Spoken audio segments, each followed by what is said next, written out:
வணக்கம். Tamil astro life channel பார்வையாளர்களுக்கு என்னுடைய மனமார்ந்த நன்றி. என்னுடைய தசாபுத்தி பலன்கள் நிறைய பேருக்கு பொருந்தி வருது. அந்த வகையில் மகிழ்ச்சி. இந்த 2026ஆம் ஆண்டு நிறைய எதிர்பார்ப்புகள் இருக்கும். உங்களுக்கு திருமணம் கைக்கூடி வராத நபர்களுக்கு திருமணம் கைக்கூடி வருமா? வேலை வாய்ப்பில் ப்ராப்ளம் இருக்கக்கூடிய நபர்களுக்கு அந்த ப்ராப்ளம் தீருமா? கடன் பிரச்சனை இருக்கக்கூடிய நபர்களுக்கு கடன் பிரச்சனை தீருமா? இது மாதிரியான நிறைய எதிர்பார்ப்புகள் உங்களுக்கு இருக்குது. அந்த எதிர்பார்ப்புகளை பூர்த்தி செய்யக்கூடிய ஆண்டாக தான் இந்த ஆண்டு அமையும். அது மாதிரி தான் இந்த கிரக நிலவரங்கள் இருக்குது. 12 ராசிகளில் இருக்கக்கூடிய 27 நட்சத்திரங்களுக்குள் உடைப்பட்ட நட்சத்திரங்களோடு சேர்த்து 36 நட்சத்திரத்துக்கும் தசாபுத்தி பலன்களாக கணித்திருக்கிறேன். இந்த வீடியோ பிடிச்சிருந்தா எனக்கு சப்ஸ்கிரைபர் பண்ணி எனக்கு ஆதரவு கொடுங்கள். உங்களுக்கு என்ன தசை நடக்குது அப்படிங்கிறத எனக்கு கமெண்ட் செக்ஷனில் பதிவு பண்ணுங்கள். மீனராசி உத்திரட்டாதி நட்சத்திரம், இது சனியுடைய நட்சத்திரம். தசா காலங்கள் 19 வருடம். என்னோட கணக்குப்படி சென்ட்ரு பகுதியில் 10 வருடம் நான் எடுத்துக்கிறேன். அப்போ தான் உங்களுக்கு ஈஸியாக புரியும். ஏன்னா ஒரு சில பேருக்கு தசா புத்தி இருப்புகள் 4 வருடம் இருக்கலாம், இல்லை 5 வருடம் இருக்கலாம், 7 வருடம் இருக்கலாம், 16 வருடங்கள் கூட இருக்கலாம். அதாவது உங்களுக்கு 5 வருஷம் முன்ன பின்ன வந்தால் கூட அது பொருத்தி பார்த்துப்பீங்க அப்படின்றதுக்காக நான் சென்ட்ரு பகுதியில் எடுக்கிறேன். 10 வயது வரைக்கும் சனி தசை நடப்பில் வந்தால் பிறகு 17 வருடங்கள் புதன் தசை. 10 + 17 27. 27 வயசு வரைக்கும் புதன் தசை நடப்பில் வரும்.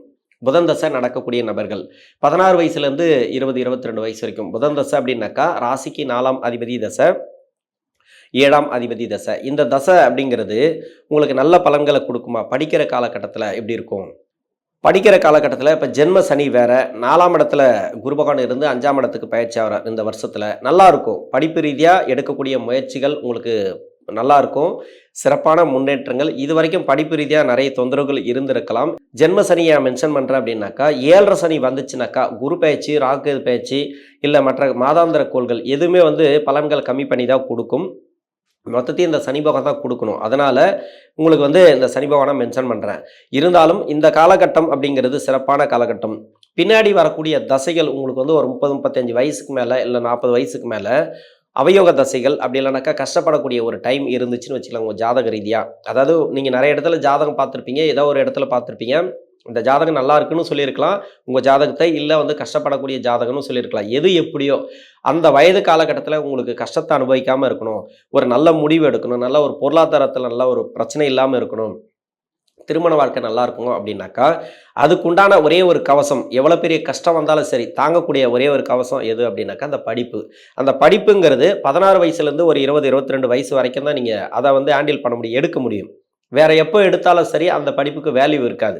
படிக்கலாம், வேலை பார்த்துட்டே கூட படிக்கலாம், இல்லைன்னு சொல்ல, மேல் படிப்பெல்லாம் படிக்கலாம், இல்லைன்னு சொல்லலை.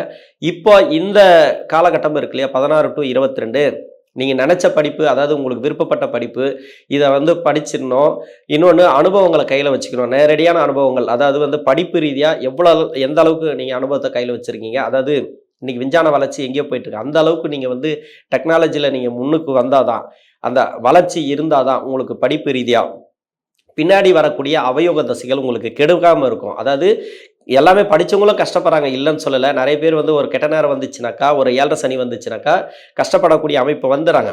ஆனால் அவங்க மூட நம்பிக்கைக்குள்ளே போகிறது கிடையாது, தவறான முடிவு எடுக்கிறது கிடையாது. இன்னொன்று என்னன்னாக்கா தேவையில்லாத பிரச்சனைகளை சந்திக்கிறது கிடையாது. எவ்வளோ வலி அப்படிங்கிறது ஒன்று இருக்கு இல்லையா. இப்போ படிச்சுட்டு ஒரு பொருளாதாரத்தில் இருக்கிறீங்க, எவ்வளோ அடித்தாலும் தாங்கக்கூடிய சக்தி இருக்கும். ஆனால் பொருளாதாரமும் இல்லை, படிப்பு இல்லை அப்படின்ற பட்சத்தில் நீங்கள் லைட்டாக அடித்தாலே தாங்க மாட்டீங்க. அது மாதிரி இருக்கும். அதாவது நான் சொல்கிறது வலியும் வேதனையும். அந்த வலி வேதனை வராமல் இருக்கணும் அப்படின்னாக்கா இந்த காலகட்டத்தில் நீங்கள் படிப்பு நல்லபடியாக எடுத்துறது நல்லது. 20 வயசுக்கு மேலே படிப்பெல்லாம் முடிச்சுட்டு வேலை தேடக்கூடிய நபர்களுக்கு, இந்த உத்திரட்டாதி நட்சத்திரக்காரர்களுக்கு புதன் தசை எடுத்திருக்கிற புதன் தசை அப்படிங்கிறது 4ஆம் அதிபதி தசை. வேலை கிடைக்கும், வெளிநாடு சம்மந்தப்பட்ட வேலை இந்த உத்திரட்டாதி நட்சத்திரக்காரர்களுக்கு கேரண்டியாக சொல்லலாம். இங்கேருந்து வேலை தேடினா கூட சரி, அந்த வேலை வாய்ப்பில் நல்ல ஒரு முன்னேற்றம். இப்போ வேலையில் இருக்கிறீங்க, ப்ரொமோஷன்லாம் கிடைக்கலாம், அந்த ப்ரொமோஷன் கிடைக்கும். இல்லைனாக்கா இந்த சம்பள உயர்வு அது இது நீங்கள் எதை எதிர்பார்க்குறீங்களோ ஜென்ம சனியில் கொடுத்துரும். ஏன்னா ஜென்ம சனியில் கொடுத்துட்டு தான் கஷ்டம் வைக்கும். பரவாயில்ல கொடுத்தாலே போதும் அப்படின்னு இருக்கும். இன்னொன்று தேவைகள் அதிகமாக ஏற்பட்டே இருக்கும். நீங்கள் எவ்வளோ சம்பாதிச்சாலும் அது விரயமாயினே இருக்கும், செலவாயிட்டே இருக்கும், தேவையில்லாத செலவு, வீண் செலவு அது மாதிரி வரும், நிறைய மன உளைச்சல்களை கொடுக்கும். நீங்கள் எது தேவை எது தேவையில்லை அப்படின்றத முடிவு பண்ணிங்க செலவு பண்ணும்போது. ஆடம்பர வாழ்க்கை இப்போ அதை பற்றி யோசிக்க தேவையில்லை. ஏன்னா ஜென்ம சனியில் நிறைய கஷ்டங்களை கொடுக்கும். 2026ங்கிறது ஜென்ம சனியோட ஒரு சென்ட்ரு பகுதி.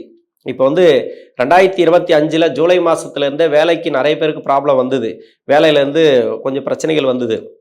இப்போ ஜனவரி மாதத்துலேருந்தே உங்களுக்கு நல்லாயிருக்கும். வேலை ரீதியாக நல்ல ஒரு மாற்றங்களை கன்ஃபார்மாக எதிர்பார்க்க போகிறீங்க. இந்த ப்ரொமோஷன் அது மாதிரி எதிர்பார்த்துருந்தாலும் சரி, அது வந்து உங்களுக்கு கிடைச்சிரும். இப்போ தொழில் செய்யக்கூடிய நபர்களுக்கும் கொஞ்சம் பிரச்சனைகள் கொடுத்துருந்துன்னா ஓரளவுக்கு பரவாயில்ல. எதுவுமே நிறுத்தி நிதானமாக யோசித்து முடிவெடுக்கிறது நல்லது தொழில் ரீதியாக இருக்கக்கூடிய நபர்களுக்கு. 28 வயசுலேருந்து 34 வயசு வரைக்கும் கேது தசை. இந்த கேது பகவான் தசை அப்படிங்கிறது உங்கள் சுய ஜாதகத்தில் இப்போ புதனோட வீட்டில் இருந்தால், அப்படி இல்லைனாக்கா சுக்கிரனோட வீட்டில் இருந்தால் கொஞ்சம் கவனமாக இருக்கணும். மற்றபடி வேறு எங்கேருந்து தசை பண்ணாலும் உங்களுக்கு சிறப்பு. ஏன் புதன் சுக்கிரன் சொல்கிறேன்னாக்கா, இந்த வீட்டுக்கு புதனும் சுக்கிரனும் நன்மை செய்யாது. சனி பகவானுடைய நட்பு கிரகங்கள் இந்த வீட்டுக்கு நன்மை செய்யாது. குருவே நட்பு கிரகம் தான், அதாவது பாசிட்டிவ் கிரகம் தான். அந்த மாதிரியான இடங்களை இருந்து தசை பண்ணிச்சுனாக்கா சுக்கிரன் அப்படிங்கிறது நன்மை செய்யாது இல்லையா. சுக்கிரனோட வீட்டில் இருந்தாலும் கெடுபலன்களை கொடுத்துரும். மறைவு ஸ்தானங்களாக வரும், பகை கிரகங்களாக வரும். அதனால் இந்த புதனோட வீடெல்லாம் அப்போ அது மாதிரி இருக்கக்கூடிய நபர்கள் தொழில் வேலை வாய்ப்பெல்லாம் கொஞ்சம் எதிர்பார்ப்புகளை கொஞ்சம் கம்மி பண்ணிக்கங்க. தொழிலில் இருக்கிறவங்க ஓரளவுக்கு அப்படியே போகும்.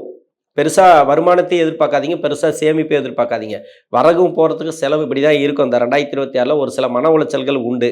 வேறு எங்கே இருந்து இந்த கேது பகவான் தசை நடத்தினாலும் சிறப்பு அருமையாக இருக்கும். உங்களுக்கு நல்ல ஒரு வளர்ச்சிகளை பார்க்கலாம், அபரிவிதமான வளர்ச்சிகளை பார்க்கலாம், திடீர் அதிர்ஷ்ட வாய்ப்புகள். அதுலேயும் சுக்கிரன் வீட்டில் இருந்தாலும் திடீர் அதிர்ஷ்டங்களை எதிர்பார்க்கலாம். நீங்கள் ஷேர் மார்க்கெட்டில் போடுறது, இது மாதிரி பணம் எல்லாம் போடுறீங்க இல்லையா, வட்டி கொடுறது, இவங்களாம் ரொம்ப உஷாராக பண்ணணும். 34 வயசுலேருந்து 54 வயசு வரைக்கும் சுக்கிர தசை, 54 வயசுலேருந்து 60 வயசு வரைக்கும் சூரிய தசை. ஏன் இந்த 2 தசையை சேர்த்து சொல்கிறேன் அப்படின்னாக்கா, 3, 6, 8 இந்த 3 இடங்களுக்கு அதிபதி. 6ஆம் அதிபதினு சொல்லக்கூடிய சூரியன், 3ஆம் அதிபதி, 8ஆம் அதிபதினு சொல்லக்கூடிய சுக்கிரன். இந்த மறைவு ஸ்தானங்களுக்கு அதிபதியாக வரக்கூடிய தசைகள் அந்த அளவுக்கு நல்ல பலன்களை கொடுக்காது. அதனால் வேலையில் உங்களுக்கு வந்து ஸ்ட்ரகிள் இருக்கா, அது வந்து பெருசாக இருக்காது, கொஞ்சம் கொஞ்சமாக குறைய ஆரம்பிக்கும். இருந்தாலும் பாசிட்டிவ் அப்படின்னு எதிர்பார்க்காதீங்க. அதாவது ப்ரொமோஷன் எதிர்பார்த்துருந்தீங்கன்னாக்கா கிடைச்சா பாருங்கள், இல்லைன்னா விட்டுருங்க. எதையுமே வந்து மனசுக்குள்ளே போட்டு குழப்பிக்காதீங்க. நிறைய வந்து ஸ்ட்ரகிள் அதிகமாகும். வேலை ரீதியாக ஒரு சில பேருக்கு ப்ராப்ளம் வரக்கூடிய வாய்ப்புகள் இருக்குது. சுபகிரக நட்சத்திரம் சுபகிரக பார்வை பெற்று தசை நடத்துச்சுனாக்கா வேலையில் நல்ல ஒரு மாற்றங்கள் கொடுக்கும். இது அஷ்டமாதிபதி தசை, 6ஆம் அதிபதி தசை அப்படிங்கிறதுனால கொஞ்சம் கவனத்தோடு ட்ராவல் பண்ணுறது நல்லது. இது வந்து வேலையில் இருக்கிறவங்க கூட பரவாயில்ல, ஓரளவுக்கு போயிட்டுருக்குங்க. என்ன ஒன்று வேலை இருக்கும், அந்த வேலையில் ப்ரெஷர் அதிகமாக இருக்கும். தேவையில்லாத பிரச்சனைகள், அதாவது தேவையில்லாத மன உளைச்சல்கள், தேவையில்லாதவங்க வந்து தொந்தரவு பண்ணிகிட்டே இருக்கிறது, வேலை செய்யாமல் விடாமல் பண்ணுறது, முன்ன மாதிரி மதிப்பு மரியாதை இல்லாமல் பண்ணுறது, இது மாதிரி ஏதோ ஒன்று மன உளைச்சல்களை கொடுத்துட்டே இருக்குது இந்த சுக்கிரதசையில். தொழில் செய்யக்கூடிய நபர்கள் ரொம்ப கவனமாக இருக்கணும். தொழில் செய்யக்கூடிய நபர்களுக்கு கடன் பிரச்சனை கொடுக்கும். இதே சுக்கிரதசையில் வேலையை செய்கிறீங்க அப்படின்னாக்கா அவங்களுக்கும் கடன் பிரச்சனைகளை கொடுக்கும். தேவையில்லாத கடன் வாங்குறது, கடன் சுமை மட்டும் வச்சுக்காதீங்க. இப்போ 2 பேர் வேலை பார்க்குறீங்க வீட்டில், கணவன் மனைவி. இப்போ ஏதாவது ப்ராப்பர்ட்டி வாங்கிறதுக்காக நீங்கள் லோனெல்லாம் வாங்கினீங்கனாக்கா கொஞ்சம் பார்த்து வாங்குங்க, பெருசாக வாங்காதீங்க இந்த ஜென்மசனியை பொறுத்த வரைக்கும். ஏன்னா எல்லாத்தையும் கொடுத்துட்டு, லோனு எல்லாமே கொடுத்துட்டு, கடனை கொடுத்துட்டு வேலையை காலி பண்ணி விட்றோம். அது மாதிரிலாம் பண்ணக்கூடிய வாய்ப்புகள் இருக்குது. உங்கள் சுய ஜாதகத்தை செக் பண்ணுறது நல்லது. தொழில் செய்யக்கூடிய நபர்கள் ஓரளவுக்கு பார்த்து நிறுத்தி நிதானமாக யோசித்து நீங்கள் எதையுமே தொழில் பண்ணுறது நல்லது. நார்மலாக தொழில் போயிட்டுருக்குன்னா நல்லபடியாக போகும். நான் அதில் வந்து குறை சொல்லலை. நீங்கள் எதனா ஒரு புதுசாக சேஞ்சஸ் பண்ணணும், புதுசாக இடம் மாற்றணும் அப்படின்னாக்கா இப்போ வேண்டாம். மாறக்கூடிய வாய்ப்பு வரும், எப்படி பார்த்தாலும் அது இழுக்கும். இருந்தாலும் கொஞ்சம் நிதானமாக யோசிக்கிறது நல்லது. 60 வயசுக்கு மேலே 70 வயசு வரைக்கும் சந்திர தசை. சந்திரன் இந்த ராசிக்கு வந்து 5ஆம் அதிபதினு சொல்லக்கூடியவர், பூர்வ புண்ணிய ஸ்தானாதிபதினு சொல்லக்கூடியவர். இந்த நட்சத்திரம் பார்த்தீங்கன்னாக்கா சனியோட நட்சத்திரத்திலிருந்து பண்ணுறார். சனியோட நட்சத்திரத்தில் ஒரு ட்ராவல் பண்ணக்கூடிய காலம் மன அழுத்தத்தை கொடுக்கும், மனசு ரீதியாக நிறைய பாதிப்புகளை கொடுக்கும். கொஞ்சம் கவனமாக ட்ராவல் பண்ணுறது நல்லது. இதில் வந்து வேலை ரீதியாக இருக்கிறவங்களுக்கு பரவாயில்ல, எம்ப்ளாயாக இருக்கிறவங்களுக்கு பரவாயில்ல, ஓரளவுக்கு வேலை அது இதுன்னு அலைச்சலில் போயிடும். ஆனால் தொழில் செய்கிறவங்களுக்கு தான் கொஞ்சம் பயம். எதுவுமே வந்து நெகட்டிவாக சொல்கிறதுக்கு எனக்கு பயம்தான், ஏன்னா பாசிட்டிவாக சொல்கிறதுக்கு பயம்தான். ஏன்னா நெகட்டிவாக சொன்னால் பார்க்க மாட்டாங்க இந்த வீடியோ அப்படின்றதுக்காக நான் பாசிட்டிவாக சொல்ல முடியாது. இது வந்து சாஸ்திர தர்மம். இதில் வந்து நம்ம இருக்கிற மாதிரி சொல்லணும். ஏன்னா நிறைய பேர் கஷ்டப்பட்டு தான் இருக்கிறீங்க. போய் கமெண்ட் செக்ஷனில் போய் பார்த்தாலே தெரியும், அவ்வளோ கஷ்டத்தை சொல்லிட்டு போகிறீங்க, அது புரியுது. ஆனால் உங்களுக்கு அது நடக்கும் இது நடக்கும்னா நடந்தால் சந்தோஷம் தானே. உங்களுக்கு சுய ஜாதகத்தில் வந்து கொஞ்சம் கஷ்டத்தை கொடுக்கக்கூடிய அமைப்பில் தான் அந்த சனி பகவான் இருந்தால் கஷ்டத்தை கொடுக்கும். நல்லா போயிட்டுருக்கு அப்படின்னாக்கா அவங்க பற்றி கவலைப்பட தேவையில்லை, அவங்களுக்கு நல்லாவே போகும். அவங்களுக்கு வந்து நெகட்டிவ் நடக்கும் அப்படின்னு சொல்ல முடியாது. கஷ்டப்படுறவங்களுக்கு தான் கொஞ்சம் கவனமாக போங்க அப்படின்றது. அதனால் சந்திர தசையில் மன அழுத்தங்களை கொடுக்கலாம், மனசு ரீதியாக உங்களுக்கு பிரச்சனைகளை கொடுக்கலாம். நீங்கள் அடிக்கடி கோயிலுக்கு போயிட்டு வாங்க, நல்ல ஒரு தியானம் பண்ணுங்கள், நல்ல ஒரு இடத்துல அமைதியான இடத்துல இருங்க. எதையுமே மனசுக்குள்ளே போட்டு குழப்பிக்காதீங்க இந்த சந்திர தசையில் இருக்கக்கூடிய நபர்கள். 70 வயசுக்கு மேலே 77 வயசு வரைக்கும் செவ்வாய் தசை. செவ்வாய் ராசிக்கு 2ஆம் அதிபதினு சொல்லக்கூடியவர் பாகிஸ்தானாதிபதி. இந்த செவ்வாய் தசை வேணால் நல்லா இருக்குன்னு சொல்லிக்கலாம். பின்னாடி இருக்கக்கூடிய தசை அவ்வளோ சிறப்பு. உங்களுக்கு வந்து நிறைய சுப விசேஷங்கள்லாம் அதிகமாக நடக்கும். வீட்டில் நீங்கள் வீடு கட்டுறது, ப்ராப்பர்ட்டி சேர்க்கை, இதுமாரி நல்ல ஒரு பலன்களை இந்த செவ்வாய் தசையில் இருக்கக்கூடிய நபர்கள் பார்க்கலாம். நல்ல ஒரு இதுதான் என்னை பொறுத்த வரைக்கும்.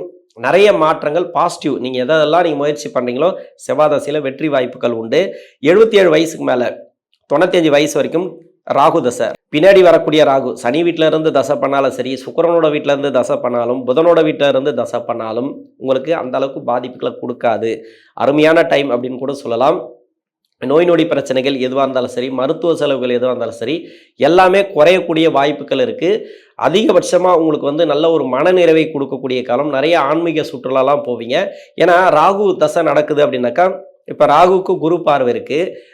அடுத்து பார்த்தீங்கன்னாக்கா ராகுக்கு வீடு கொடுத்த கிரகத்துக்கு குரு பார்வை இருக்குது. சிறப்பு. டோட்டலாக வந்து ஆன்மீகம் சார்ந்து நிறைய முன்னேற்றங்கள் நீங்கள் தேடியதெல்லாம் இப்போ கிடைக்கும். நிறைய கடவுள் அனுகிரகம்லாம் கிடைக்கும் இந்த ராகு தசையில் இருக்கிறவங்களுக்கு. மீனராசியில் இருக்கக்கூடிய உத்திரட்டாதி நட்சத்திரக்காரர்களுக்கு தசாபுத்தி ரீதியாக நல்ல ஒரு முன்னேற்றங்களை பார்க்க போகிறீங்க. இந்த 2026 அப்படிங்கிறது நல்ல ஒரு வளர்ச்சிகளை கொடுக்கக்கூடிய ஆண்டு. நன்றி.